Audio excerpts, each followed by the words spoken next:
128편 순례자의 노래. 하나님을 경외하는 모든 이여, 얼마나 복된가. 쭉 뻗은 그분의 대로를 걸으며 얼마나 행복한가. 수고를 다했으니 모든 것은 당연히 네 몫이다. 복을 한껏 누려라. 행복을 마음껏 즐겨라. 포도나무가 포도 열매를 맺듯 네 아내가 자녀를 낳을 것이요, 네 가정은 우거진 포도밭 같을 것이다. 식탁에 둘러앉은 네 자녀들은 올리브 나무가지 새싹처럼 푸르고 싱싱하리라. 두렵고 떨리는 마음으로 선하신 하나님 앞에 서라. 오, 복되도다. 하나님을 경외하는 이여, 예루살렘에서 행복을 누려라. 평생토록 손자 손녀를 보며 행복을 누려라. 이스라엘에게 평화가 있기를.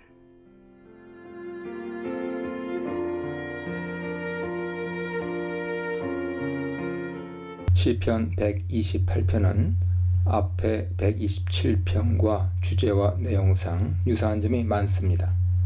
먼저 주제면에서 127편이 하나님의 개입이 배제된 삶이 헛됨에 초점을 맞췄다면, 128편은 하나님을 적극적으로 자기들의 삶에 개입시키는 자들이 누리는 행복과 축복에 초점을 맞추고 있습니다. 결과적으로 두 시는 동전의 양면처럼 같은 주제를 서로 대조적으로 동시에 보완적으로 묘사합니다. 시인은 여호와를 경외하며 그의 길을 걷는 자마다 복이 있도다 라고 노래합니다. 복이 있도다 라는 말이 1절 맨 뒤에 번역되어 나오지만 원문에서는 첫 단어 아슈레로 나옵니다. 이 단어의 원뜻은 얼마나 행복한가, how happy 이며 상대방에 대한 개인적인 부러움을 표현할 때 사용되거나 부러움을 넘어 하나님의 축복을 전달할 때 사용됩니다. 신명기 33장 29절, 열왕기상 10장 8절, 잠언 4장 21절 참조하세요. 신약에서 예수님의 산상수훈에 나오는 무엇 하는 자는 복이 있나니 에서 복이 있나니가 이 단어에 상응하는 헬라어 마카리오이의 번역입니다. 앞서 127편 5절에서도 얼마나 행복한가 단어가 나와서 하나님의 축복의 일환으로 자녀에 대해 언급하면서 화살통에 화살을 많이 가진 용사가 전쟁을 대비하거나 전쟁에서 담대할 수 있어 행복하듯 많은 자녀를 둔 자도 그러한 행복을 누린다고 말했습니다. 127편에서는 하나님이 백성에게 은혜를 주어 누리게 하는 행복을 소개했다면, 128편에서는 하나님을 경외하고 순종할 때 누릴 행복을 소개하여 서로 보완하고 있습니다. 128편 1절의 행복이 여호와를 경외하고 말씀에 순종하는 자에게 있다는 구절은 112편 1절에도 유사하게 나옵니다. 두 시편 모두 여호와를 경외하는 행복을 순종의 행복에 앞서 기술하고 있습니다. 여호와 경외라는 뜻은 잠언에 구체적으로 제시되었듯이 지혜와 지식의 근본이자 훈계와 책망을 존중하는 것, 나의 경험이나 생각을 의지하지 않고 하나님을 신뢰하는 것, 교만이나 거짓말이나 악행을 버리고 선을 추구하는 것, 하나님과 친밀한 관계를 형성하는 것입니다. 여호와를 경외하면 근본적으로 하나님을 전적으로 신뢰하고 말씀을 실행해야 합니다. 두 시편에서는 특히 순종의 의미를 하나님의 계명을 크게 즐거워하는 것과 하나님의 길을 걷는 것으로 정의합니다.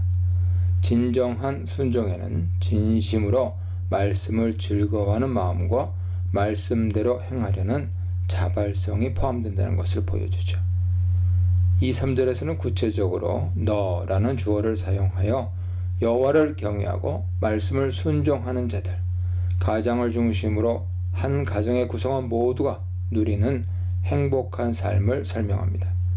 2절에서는 가장의 노고와 그 대가를 통해 나타난 하나님의 축복, 3절은 아내와 자녀를 통해 나타난 하나님의 축복을 그립니다. 2절을 직역하면 네 손의 수고를 네가 먹을 때 네가 행복하고 네가 선하리라 입니다.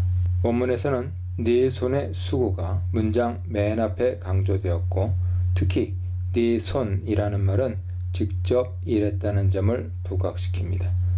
또한 네 손의 수고를 먹는다는 말은 가장이 손수 일했음을 강조하며 이 일에 손해를 보지 않았으며 얻은 대가를 잃거나 남에게 빼앗기지 않고 당사자와 가족이 먹을 수 있었음을 드러냅니다. 이를 통해 하나님이 가장과 그의 가족에게 주시는 행복과 형통의 축복이 증명됩니다.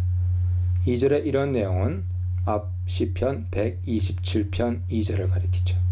거기서는 일찍 일어나 쉬는 것을 미루면서 열심히 일하여 그 수고의 떡을 먹어도 하나님이 그 모든 활동에 함께하지 않아 부질없음을 보여주었습니다. 반면에 시편 128편 2절에서는 가장의 손의 수고와 그 결과를 맛보는 것이 행복하고 선함 또는 형통함을 보여줌으로써 하나님의 함께하심과 간섭하심을 넌지시 드러냅니다. 하나님 안에서의 행복은 1절에 복이 있도다 라는 단어가 2절에서도 복되고로 반복되어 더 강조되었습니다. 이같이 127편에서 강조하는 하나님의 함께 하심의 중요성은 128편에서 하나님을 경외하고 말씀에 순종하는 삶과 밀접하게 연결됩니다. 3절은 아내와 자식에게 초점을 맞추어 여호와를 경외하는 남편과 더불어 가족 모두가 하나님이 주시는 평안과 풍요를 누리는 모습을 묘사하여 하나님의 축복이 남편에게만 머물지 않고 아내와 자녀들에게까지 뻗어나감을 보여줍니다. 아내와 자식은 집안에서 그들이 머무는 상징적인 장소를 통해 소개되고 각각 결실을 맺는 나무들로 비유됩니다. 집의 안쪽 방에 자리 잡은 아내의 모습은 사적 공간에서 보호와 안정을 제공받으면서 한 남편의 아내이자 자녀들의 어머니로서의 위상을 보여줍니다. 이 아내는 또한 많은 열매를 맺는 포도나무로 비유되어 여러 자녀를 낳아 하나님을 경외하도록 키우고 자신도 성장해 가는 자로 암시되었습니다. 식탁에 삥 둘러앉은 자녀의 모습은 아버지의 노고와 어머니의 수고가 깃들인 음식을 서로 나누고 있는 화목한 가정을 떠올리게 합니다. 이들은 어린 감람나무로 비유되어 나무가 자라 풍성하고 질 좋은 올리브와 기름을 내듯 자녀들도 여호와를 경외하고 말씀에 순종하며 가정과 사회에 유용한 자들로 성장할 가능성을 보여줍니다. 1절로 3절에서 한 가정의 가장을 중심으로 그의 수고와 아내 및 자녀를 통한 행복을 설명한 후 4절은 1절의 주제로 돌아가 여호와를 경외하는 자의 축복으로 단락을 끝냅니다. 시인은 이들에게 자, 이와 같이 여호와를 경외하는 자는 축복을 받으리라 라고 말하며 그들도 하나님을 경외하여 그분이 주시는 복을 누리기를 권면합니다. 4절에 복을 얻으리로다는 축복을 받으리라 라는 뜻으로 1, 2절의 행복을 뜻하는 복이 있도다, 복되고 보다 하나님의 축복이 강조되었습니다.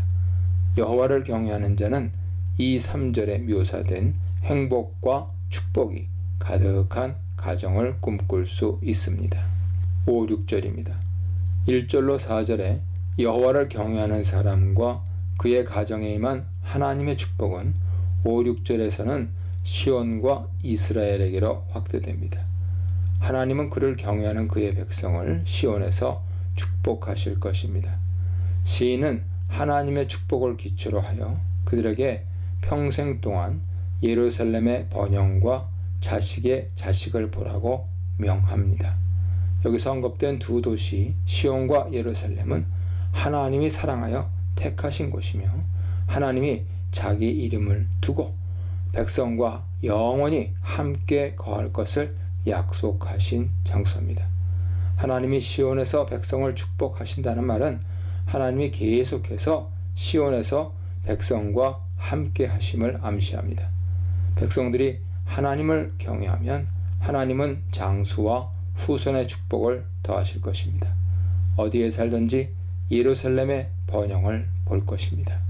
번영이란 행복, 안녕, 아름다움, 최상의 것을 뜻하므로 예루살렘의 번영을 본다는 말은 이들이 사는 곳에도 예루살렘 도성에 깃든 안정과 평안이 함께 할 것을 의미합니다.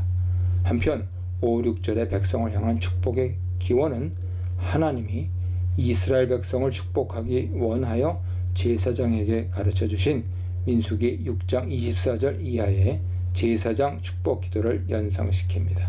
하나님은 과거나 현재나 미래에나 이스라엘을 기꺼이 축복하려 하십니다. 마지막으로 이스라엘 전체의 평강을 기원하며 끝납니다. 평강으로 번역된 단어 샬롬은 바로 앞 5절의 평강, 화평의 도시라는 뜻을 지닌 예루살렘과 연결됩니다. 결과적으로 이스라엘의 평강을 기원하는 것은 이스라엘이라는 나라와 그 나라 백성의 평강, 하나님이 선택하신 도시 예루살렘과 그곳에 있는 하나님의 성전의 평강을 함축하는 기원으로 이해할 수 있습니다. 1절로 6절에 나타난 하나님의 축복은 하나님이 아브라함 한 사람을 택하여 복을 주셨을 때 그 축복이 아브라함에게서 끝나지 않고 그의 아내와 이삭과 그의 후손에게 확대되고 후에 이스라엘 백성과 나라 자체에까지 확대된 것과 일맥상통합니다. 하나님의 축복은 아브라함에게 약속하신 대로 땅의 모든 족속에게 확대됩니다. 여호와 경외와 복, 땀과 복, 가정과 복, 공동체와 복에 대해 묵상해 보시기 바랍니다.